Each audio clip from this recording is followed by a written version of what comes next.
Hi guys, welcome back to another edition of Max and Nikki 1000th Time Reactions. Where we react to a song after listening to it for our 1000th time. We release 3 videos a day. Every day. So please hit that subscribe button. And turn on post notifications. So you don't miss out on all this great content.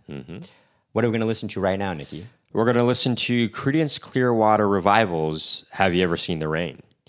Great tune we've heard tons and tons of times. Thousands of times. Well, but for all intents and purposes. maybe. No, this is on the radio it is on so the radio. often. It is a lot. It's pretty ubiquitous. But, for all intents and purposes, we're going to call out our 1000th time. If you're new to the channel, the way we do things here is we listen to a song all the way through without stopping, and then we'll talk about it afterwards, talk about a reaction, go and do some in-depth analysis, and we'll have some fun along the way. But before we go and do that, as we normally do, we like to mention that we have another YouTube channel called Max and Nikki, On which we perform oldies tunes, jazz standards, and originals in that vein. and we got comedy videos on there as well if you are interested. But for right now, let's take a listen to Have You Ever Seen the Rain? I just looked at my computer screen to make sure that was the song we were listening to. Have You Ever Seen the Rain by Creedence Clearwater Revival. For our 1000th time. Here we go.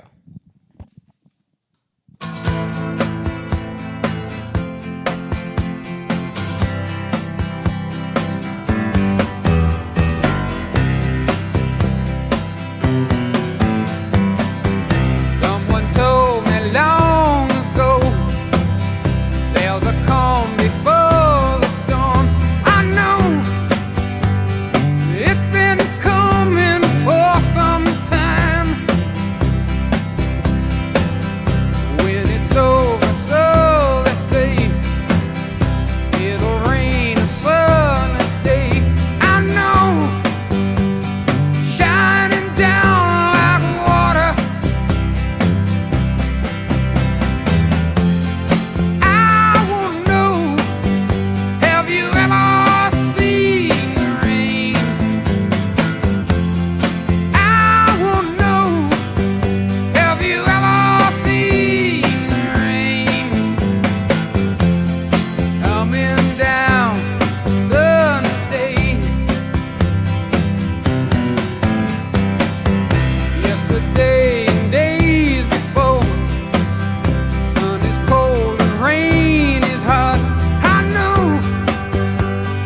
been that way for all my time. Till forever on it goes, through the circle fast and slow. I know, it can't stop. I wonder, I wanna know, have you ever seen the rain? I wanna know, have you ever seen the rain? Coming down sunny day. Yeah, I wanna know, have you ever seen the rain? I wanna know, have you ever seen the rain? Coming down sunny day.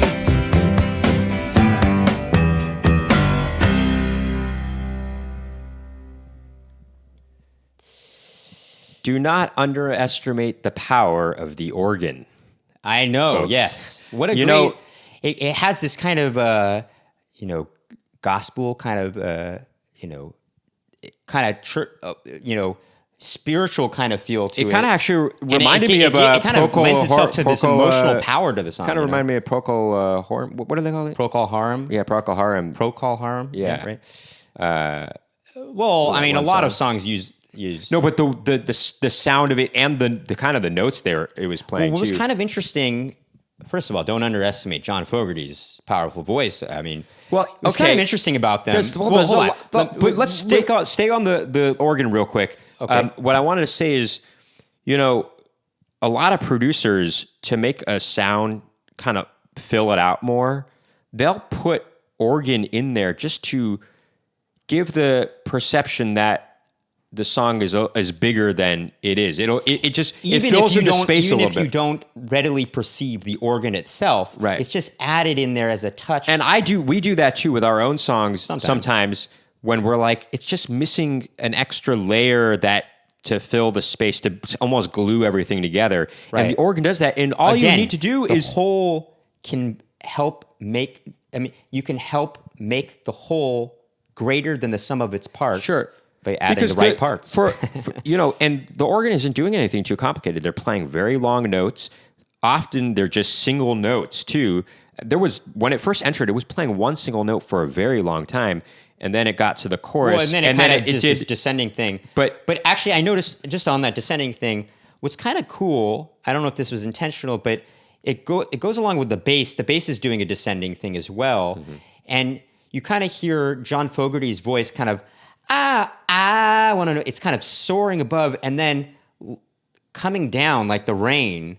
It descends. It's just its descent. That's it's kind of an interesting interesting analysis. parallel between the lyrics and the instrumentation. I'm not sure if it was intentional. Maybe it was. But also you did hear the piano da da da da da da. That was doubling the bass. The bass and piano were doubling each other on that part. What's interesting is that chorus. I almost imagined there to be rainfall sound with it because maybe I just associate this song so much with, in media, they'll play it maybe when there's a rain happening or something like that. I almost want to hear rainfall happening. Well, there, not only that though, is I almost accidentally sang out loud the chorus when it was playing because it's the kind of song that you would sing out loud with your friends. And in fact, there's an episode of Conan from like 2014 where John Fogerty was a guest on it. And I don't think you can find this on Conan's channel, but you can find it on YouTube. It was an impromptu thing. I don't know if it actually was on television, but they didn't plan on him doing any songs. He was just sitting down as a guest. But John Fogerty was like, "Oh, you want me to play a couple songs?" And Conan's like, "Yeah, we'd love that. I mean, could you? That'd be really great." And he's like, "All right, we'll do this one and, sing along if you know the words." And he does, have you ever seen the rain? And instead of it, I'm getting goosebumps thinking about it. It's a really great moment in television where he's just playing this solo. And then when they get to the chorus, he doesn't even sing it, but the whole audience sings it. That's great. And I'm getting shivers thinking about it because it's just, you really think about the power of music with that. It's bringing all these strangers in the studio audience together to sing this song. It's really a cool moment, and right. And I don't even think that was televised, that moment, actually.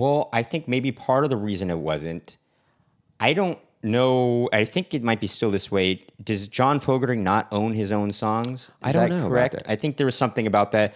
Write in the comments section if you know a little bit more about that. The publishing rights of the publishing rights, of CCR. and there might be a reason for why he wasn't able to do that.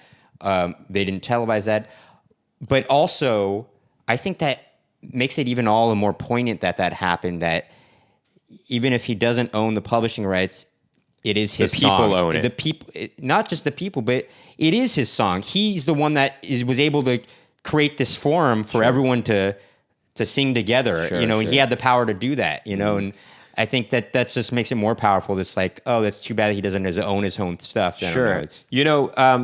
But speaking of his voice, John Fogerty, if that's the case, I think that's the case. It's kind of funny that John Fogerty and CCR in general kind of sound like this. They have southern a twang. rock. They have a southern rock. Twang, yeah. Well, the way he sings, it sounds like he's from the Bayou. I mean, not the Bayou, not necessarily. Well, the Bayou. As one of his songs. As one of the songs. Well, it does Born just on the Bayou. sound. It's just it has a kind of a roots kind of. It does. Sound. But these guys are from California. I know. Interesting?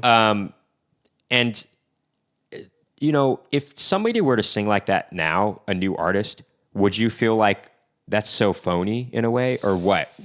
Or is it because this happened in the 60s when a lot of these new sounds were coming about that it was original and he wasn't sounding like anybody else necessarily? Well, so it makes it more authentic or it was unique. the late 60s, and there were other singers doing...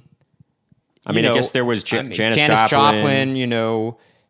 She had a kind of R&B vocals, and she was white, But people before that, the Righteous Brothers, people thought they were black musicians at first. Sure, but that's not what I'm saying. That I'm not saying. I'm saying.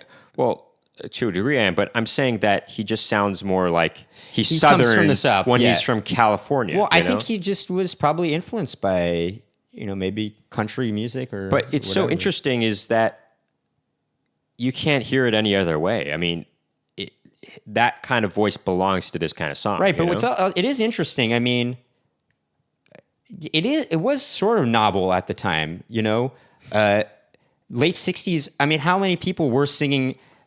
It's not just a Southern country twang to it. I feel like this is one of the first There's almost bands like that a growl to it. There's a growl to it that I'm hard pressed to think of singers like him before that, actually. That's what I'm saying. Maybe it's because it was original. Whereas if somebody were to affect their voice now to sound like something that they're not, it would seem forced because they're inevitably trying to sound like somebody else. Right. Anyway, there's a whole lot about this song that's great. It's probably my favorite CCR song, even though actually one of the first songs I ever learned on the guitar was Down on the Corner. Down on the actually. Corner, sure. Yeah, it might have been the second not song. Quite I can make out all what the lyrics are exactly Yeah. saying in that. But Unless we'll- you can look them up, of course. But We'll do a reaction to that video, that song soon enough. But this song is great. It's my favorite CCR song. If you liked what you heard and saw today, make sure to hit that subscribe button and turn on post notifications to find out about more Max and Nikki reaction videos. please keep tuning in.